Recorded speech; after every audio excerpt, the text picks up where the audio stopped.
नमस्कार मित्रांनो, भाग 10वा. मागील घटना. सागर व सनमच्या बागेतील भेटीत पुढील संडेला किनाऱ्यावर भेटायचं ठरलं होतं.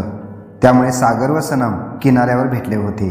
त्या भेटीत सागरनेही सनम भेटण्यापूर्वी दुसऱ्या सनम नावाच्या तरुणीबरोबर त्याचं झालेलं ब्रेकअप तिला सांगितलं होतं. त्यानंतर त्या तरुणीच्या भावना लक्षात घेऊन सनम सागरवर थोडी चिडली होती. पण सागरने तिला समजवलं होतं की माझा संकल्प होता की मी त्याच सनमशी प्रेम करेन जी माझ्याकडे असलेल्या फोटोत आहे, आणि मला माहीत आहे ती सनम आता फक्त तूच आहेस. आता सनम त्याचं शुद्ध मन बघून भान हरपून गेली होती. आता दोघेही एकमेकावर शुद्ध प्रेम करू लागले होते. आता पुढील व्हिडिओ पाहण्यापूर्वी चॅनेलला सबस्क्राईब करा, म्हणजे आमचे पुढील व्हिडिओ तुम्हाला इथे सजेस्ट होतील. सागर सनमसोबत किनाऱ्यावर होता, पण घरी आईबाबांनी राणीवर पुन्हा पुन्हा प्रश्नांचा मारा सुरू केला होता. सागर घरी नसल्याने ते पुन्हा पुन्हा सागरबद्दल राणीला विचारत होते, कारण विक्रम बाबा आणि मालती आई शॉपिंगला चालले होते, म्हणून ते घरी सागरची वाट पाहत होते. सागर घरी आला की ते लगेच निघणार होते. सागरला ते पुन्हा पुन्हा फोन करत होते, पण सागरचा फोन स्विच ऑफ लागत होता, म्हणून विक्रम बाबा थोडे चिडले होते. आई बाबांना बाहेर जायला खूपच वेळ झाला होता. पुन्हा ते राणीला सागर कुणीकडे गेलाय म्हणून विचारत होते, पण राणी दादाचा आज एक्स्ट्रा क्लास आहे आणि तो वेळाने येईल असं म्हणून त्यांना समजवत होती. तेवढ्यात सागर दरवाजातून आत आला आणि अचानक सर्वांच्या नजरा एकदम त्याच्याकडे गेल्या. विक्रम बाबा चिडक्या स्वरात म्हणाले, काय रे, किती उशीर? सागर तापलेलं सिच्युएशन बघून काहीच बोलला नाही. सागरच्या ओठातून थोडंसं रक्त आलं होतं. चिडलेली मालती आई सागरच्या ओठाचं रक्त बघून पटकन त्याच्या जवळ आली आणि म्हणाली, अरे रे, हे काय झालं? हे तुला कसं लागलं? सागर म्हणाला, काही नाही ग, ठेच लागून पडलो. मालती आई त्याच्यावर ओरडत बडबडू लागली, काय पोरगा आहेस रे तू? खाली बघून नीट चालता येत नाही का तुला? आता विक्रम बाबा भिंतीवरील घड्याळात पुन्हा पुन्हा बघत चिडले होते, पण त्याला लागलं हे बघून त्यांचा राग हळूहळू कमी झाला होता. मालती आई अजूनही काहीतरी बडबडत आपल्या पदराने त्याचे ओठ पुसू लागली. तेवढ्यात विक्रम बाबा म्हणाले, राहू दे आता, आपल्याला उशीर झालाय. विक्रम बाबाने सागर व राणीला सांगितलं, हे बघा, आम्ही बाहेर चाललोय शॉपिंगला, तुम्ही दोघे घरीच थांबा, बाहेर कुठेही जाऊ नका. बाबा आणि आई बाहेर निघाले. निघता निघता आई राणीला म्हणालीच, राणी सागरच्या ओठाला ड्रेसिंग कर आणि घरात नीट लक्ष ठेवा, आम्ही लगेच येतो.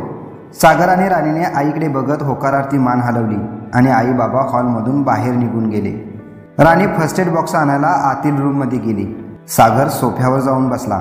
तेवढ्यात राणी फर्स्ट एड बॉक्स घेऊन आली आणि सागरच्या जवळ जाऊन सोफ्यावर बसली.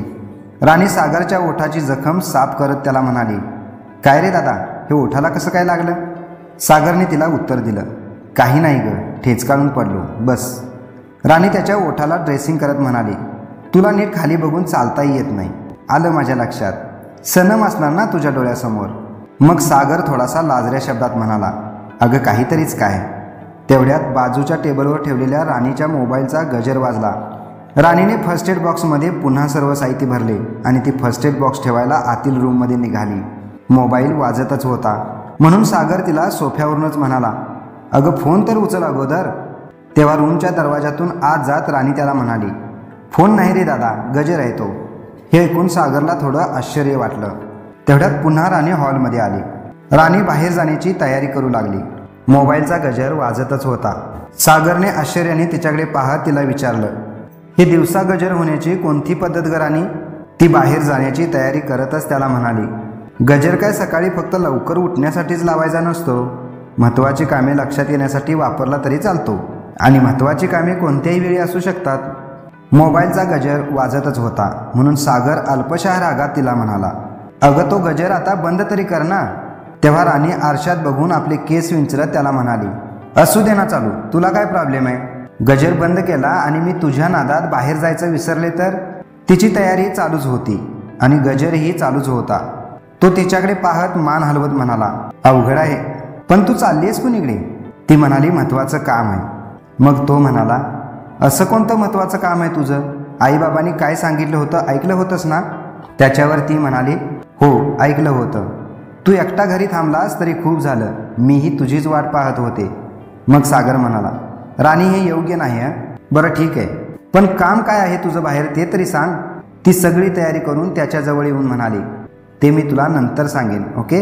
मग सागर म्हणाला, नाही, ते तुला आत्ताच सांगावं लागेल. राणी त्याच्या केसांवरून हलकासा हात फिरवत म्हणाली, जा, आणि नाही सांगितलं तर काय करशील, ओरडशील. तो तिच्याकडे पाहत म्हणाला, हो, मी मोठ्याने ओरडेन. राणी त्याच्याकडे बघत अल्पहास्य करत म्हणाली, मग ओरड ना, ओरड, अगदी मोठ्याने ओरड. पण ते ऐकणार तरी कोण, या चार भिंती. तिने मोठ्याने हसत तो टेबलवरील मोबाईलचा गजर बंद केला. सागर तिच्याकडे रागाने पाहतच गप्पच बसला होता. राणी निघता निघता त्याला म्हणाली, दादा वेळ आल्यावर सांगेन रे, येतो मी, चल बाय. असं म्हणून राणी बाहेर निघून गेली. सागरने एक मोठा श्वास घेतला आणि 10, 9, 8, 7, 6, 5, 4, 3, 2, 1 असे उलटे अंक मोजून आपला राग शांत केला. सागरने बाजूचा रिमोट उचलला आणि टीव्ही ऑन केली. आता राणी एवढा सगळा खटाटोप करून अजयला भेटायला गेली रेल्वे स्टेशनवर. जो अजय तिला लहानपणी भेटला होता, त्यानंतर तो आज तिला 10-12 वर्षांनी भेटणार आहे. आता त्यांची भेट कशी होणार आहे? अजय व राणीची भेट रेल्वे स्टेशनवर होईल का? ते दोघे एकमेकांना ओळखतील का? बघूयात पुढील भागात नक्की भेटूयात रेल्वे स्टेशनवर. मागील भाग पाहण्यासाठी इथे क्लिक करा.